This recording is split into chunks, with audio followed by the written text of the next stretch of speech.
اسی طرح سے یہ بھی دیکھنا ضروری ہے کہ گھروں کا انٹیریئر کیسا ہو۔ نبی صلی اللہ علیہ وسلم نے ایسے پردوں اور چادروں کو گھر میں استعمال کرنے سے روکا جن پر جانداروں کی تصویریں ہوں۔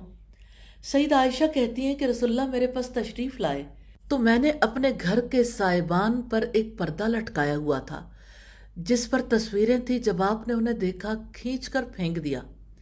آپ کا چہرہ سرخ ہو گیا اور فرمایا، قیامت کے دن سب سے زیادہ سخت عذاب ان لوگوں کو ہوگا جو اللہ تعالیٰ کی مخلوق کی طرح خود بھی بناتے ہیں۔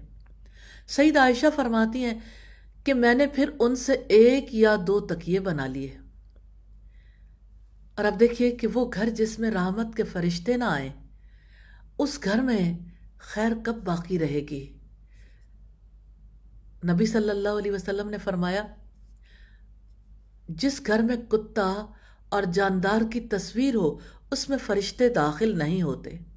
ایک دوسری روایت کے الفاظ ہیں جس میں کتا اور مورتیاں ہوں، تو فرشتے کتے اور تصویر کی وجہ سے گھروں کے اندر نہیں آتے۔ ہاں، شکاری کتا یا حفاظت کرنے والا کتا اس سے مستثنیٰ ہے۔